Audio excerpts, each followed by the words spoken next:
century, was land that was coming into disuse.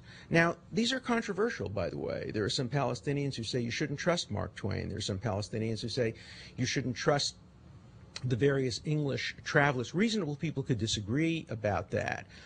I quote those sources. I lay them out there for people to read so that they can evaluate the claims that Israel was established on the basis of colonialism. I make the following argument, which I'd love to hear Mr. Finkelstein rebut. You can't be a colonialist country unless another country sent people there as soldiers to take over that country. For example, France sent its settlers to Algeria. England sent its settlers to India. Dutch and other countries sent their settlers to parts of Africa with guns to take over. What did the Jews do during the first Aliyah and the second Aliyah? They escaped from countries that were persecuting them. They escaped from Russia. They escaped from Poland. They escaped from Lithuania. They didn't come at the request of those countries. If you claim people were colonialists, you have to say on whose behalf they were working. The Jews who came there weren't working on behalf of Russia. They weren't working on behalf of Poland. They weren't Lithuania. They came as refugees, much like American Jews came as refugees to America. The ones who went to Palestine went with rakes and hoes to try to build land, to try to join collectively with the local population. They did, in fact, improve the land. As the result of work projects in Western Palestine, many Arabs from Eastern Palestine moved there. I cite statistics. Peter cites the same statistics, in fact, showing that in various kibbutzim, Rishon LeZion, and others, the fact that 100, I don't remember the exact numbers, Jews moved there attracted 300 or 400. You may disagree with it, but those are the data that I presented, and we can reasonably disagree with that. Okay. Now, I just want to make one point about Mr. Finkelstein's research. Well, I don't want to get ad hominem. I don't want to get into this debate, but for example, I do quote Mr. Finkelstein at one point, I think only once in the book, and that is he makes an argument in Edward Said's collection that to judge the 1947 partition, the only fair way to do it is to look at either all of Palestine, which I don't know whether he means to include what became Jordan, Transjordan, or not, or you have to look at what became of Israel after the 1948 war. I disagree with that. What I say, respectfully, in the book, is that when you look at the fairness of the 1947 petition, you only look at the land that was allocated to the state of Israel. And in that land, Jews were clearly a majority, according to the UN census.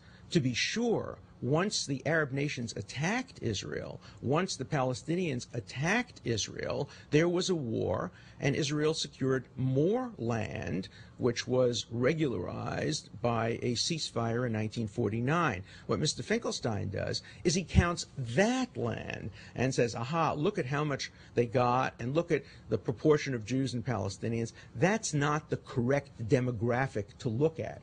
So, you know, we can have reasonable arguments let's get a about this, response but let's stay away from the ad hominems and get to the merits of the case. You know, Professor Dershowitz, I'm not a professor at Harvard, but I do. You seem to resent that a lot. But I do teach elsewhere, and when we discuss issues like falsifying information, plagiarizing, lifting whole cloth from other books, I've never heard that called ad hominem.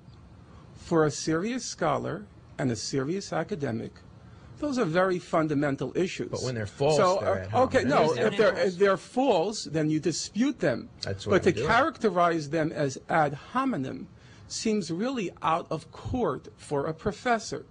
No, they So are ad that's- hominem. that's- You're that- attacking. You said sir, I don't deserve sir, to I teach at compo- Harvard. I- That sounds no. pretty ad hominem Okay, to me. Professor Let Dershowitz, Finkelstein make his case. you raised that issue.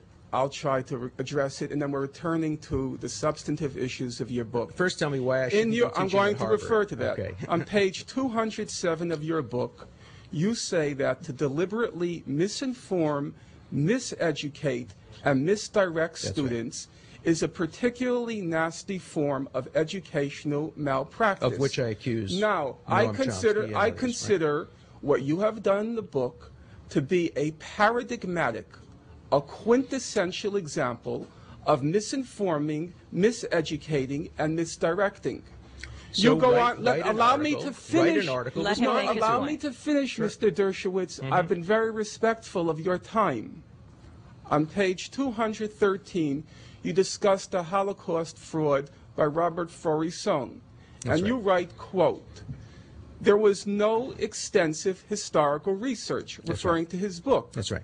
Instead, there was the fraudulent manufacturing of false anti-history. That's right. And Chomsky wrote, as you know, an introduction to one Please of don't his bring books. in Mr. Chomsky. He can defend himself. Mm-hmm. We're talking about you and your book.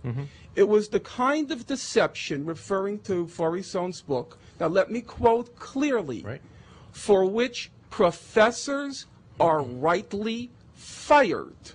I stand by Not that, of course. because their views are controversial, and let me underline this again, but because they are violating the most basic canons of historical scholarship. Well, let me respond to that. Now, If no, you can compare me to I don't have- Faurisson, I if you didn't- can I didn't compare Faurisson you. made up a I'm story referring that to the your Holocaust standard. didn't occur. I'm Right. referring to your But you have to standard. understand the I have no context. interest in Faurisson now. I'm talking about your standard. Absolutely. I To stand by those miseducate, standards. misinform, and misdirect, to violate the standards of historical scholarship are grounds for expulsion. Absolutely. So it's And- not an ad hominem argument. It's using your standard. No, it's an ad hominem argument. I'm going to In interrupt fact, here because I make an want ad to hominem get to argument some of about the. Faurisson, of I want to course. get to some of the main points Yeah, let's of your try to book. do that. That would be Also, very nice. we were intrigued on watching Scarborough Country when you debated Sam Husseini. The Right. offer that you made. Right. We want to just play it for a moment. Please. I'll tell you what, I will give $10,000 to the PLO in your name if you can find a historical fact in my book that you can prove to be false. I issue that challenge. I issue it to you. I issue it to the Palestinian Authority. I issue it to Noam Chomsky. I issue it to Edward Said. Every word in my book is accurate, and you can't just simply say it's false without documenting it. Tell me one thing in the book now that is false. Okay, let's go to the book, The Case for Israel. Can I just talk about that $10,000. for 1 second? Yes. And let me tell you what he came up with. This is really fascinating if you show the rest of the clip. He said on television, I saw a photograph, or I remember, I said a videotape, of Israeli soldiers aiming their guns at that, 12-year-old boy who was caught in the crossfire and killed. And I actually upped the offer to $25,000 if he could produce a photograph or if he could produce proof that he had seen that. Why was I so confident?